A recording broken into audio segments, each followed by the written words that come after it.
অকল BTC বুলি নহয় প্ৰমোদ বড়ো ডাঙৰীয়া যাৰ সহযোগী হিমন্ত বিশ্ব শৰ্মা ডাঙৰীয়া তথা বিজেপিৰ দল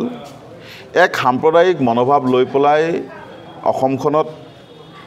অসমৰ জাতি জনগোষ্ঠীৰ মাজত বিভেদ আনি অসমৰ সাতাম পুৰুষীয়া যি সম্পত্তি তাক বিনষ্ট কৰিবৰ কাৰণে অহৰহ চেষ্টা কৰি আছে এজন মুখ্যমন্ত্ৰী পদত অধিষ্ঠিত এজন ব্যক্তিয়ে সাংবিধানিকভাৱে শপত গ্ৰহণ কৰি বিভিন্ন জাতি জনগোষ্ঠীৰ মাজত ঘৃণা বিয়পাই আছে তেখেতে অকল উচ্ছেদ দেখাই আছে কি বেলেগ কিন্তু কৰি আছে বেলেগ মই আজি আপোনালোকক অন ৰেকৰ্ড কৈ আছো যে মুখ্যমন্ত্ৰী মহোদয়ৰ নেতৃত্বত অসমত ট্ৰাইবেল এণ্ড ব্লক বেল্টৰ ৪৯,৫৩৬ বিঘা মাটি উচ্ছেদ কৰি পেলাই আদানী আম্বানীক গতাইছে তাৰে ভিতৰত বড়োভূমিৰ আটাইতকৈ ডাঙৰ মাটি গতাইছে আপোনাৰ পৰ্বতচূড়া কাগজে পত্ৰ ইতিমধ্যে তেওঁলোকৰ চুক্তি সম্পাদন হৈছে কাৰ্বি আলং ডিমা হাছাও জিলাত কেইবা হাজাৰ বিঘা মাটি তেওঁলোকে গতাইছে টোটেল মিলাই পেলাই প্ৰায় ৪৯,৫৩৬ বিঘা মাটি ট্ৰাইবেল মানুহৰ মাটি ট্ৰাইবেল ব্লক এণ্ড বেল্টৰ মাটি তেখেতে পুঁজিপতি বনিয়াক গতাইছে আৰু তাৰ পৰা তেওঁৰ কি বুজাবুজি চুক্তি আছে তেওঁৰ কি ব্যক্তিগত লাভালাভ আছে আমাৰ হেতু লক্ষ্যৰ বিষয়বস্তু নহয় আমাৰ লক্ষ্যৰ বিষয়বস্তু হ'ল যে আমাৰ মাটি আমাৰ ভূমিপুত্ৰৰ অধিকাৰ থকা মাটি আমাৰ ভূমিপুত্ৰৰ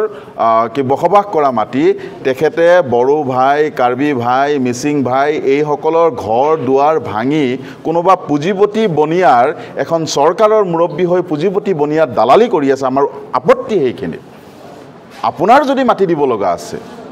আপোনাৰ যদি পুঁজিপতিৰ বাবে ইমানেই দৰদ আছে তেতিয়াহ'লে আপোনাৰ চৰকাৰৰ যিসকল মন্ত্ৰী আছে তেওঁলোকৰ পত্নীসকলৰ নামত যিসকল শ বিঘা মাটি আছে তাত দিয়ক না আপোনালোকে তাত গৈ পেলাই দি পেলাই আপোনালোকে বনিয়াত দালালি কৰক আমাৰ ক'বলগীয়া একো নাই কিন্তু সাধাৰণ শ্ৰমজীৱী ভূমিপুত্ৰ কাৰ্বি বড়ো কি বুলি কয় মিচিং আদিবাসী এই সকলৰ ঘৰ সংখ্যালঘু শ্ৰমজীৱী খাটি খোৱা দৰিদ্ৰ এই মানুহখিনিৰ ঘৰ দুৱাৰ ভাঙি পেলাই আপুনি বনিয়াত দালালি কৰিব এইটো কংগ্ৰেছ চৰকাৰে সহ্য নকৰে অসমৰ ৰাইজেও সহ্য নকৰে সেয়েহে বিটিআৰ নিৰ্বাচনত বিটিচিৰ নিৰ্বাচন আৰু অনাগত ২০২৬ চনৰ নিৰ্বাচনত সমগ্ৰ অসমৰ ৰাইজে একত্ৰিত হৈ বিজেপি আৰু প্ৰমোদ বড়ো হাগ্ৰামা মহিলাৰ বিৰুদ্ধে অৱস্থান গ্ৰহণ কৰি কংগ্ৰেছ চৰকাৰ হ'ব গৌৰৱ গগৈ নেতৃত্বত কংগ্ৰেছ চৰকাৰ হ'ব আমি বিশ্বাস কৰোঁ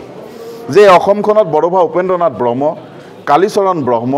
ভীমবৰ দেউৰী ৰংবং তেৰাং উছমান আলী সদাগৰ আজানদেউ চাহেব গুৰুজনা শ্ৰীমন্ত শংকৰদেৱ মাধৱদেৱ সকলোবোৰ যিমান জাতি জনগোষ্ঠীৰ পুৰোধা ব্যক্তি আছে সকলোৰে সমিল মিলৰ সকলোৰে আদৰ্শৰ চানেকিৰে এখন বৰ অসম প্ৰতিষ্ঠা হওক হিন্দু মুছলমান শিখ ইছাই বড়ো কাৰ্বি ৰংহাং যিমান জাতি জনগোষ্ঠী আছে সকলোৱে হওক ক'ৰবাত যদি বাথৌৰ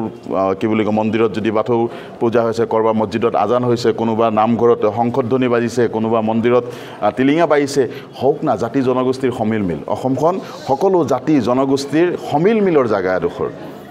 দেশ বুলি ক'লে ৰাজ্য বুলি ক'লে ইয়াত প্ৰতিটো জাতি জনগোষ্ঠীৰ তেজ আছে আৰু সেয়া ইতিহাসত তাৰ নজিৰ আছে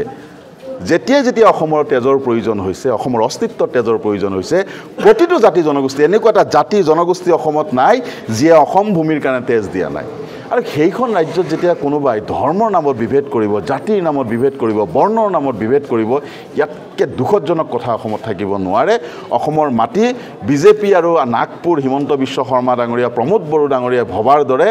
সাম্প্ৰদায়িকতাৰ বাবে ইমান উৰ্বৰ নহয়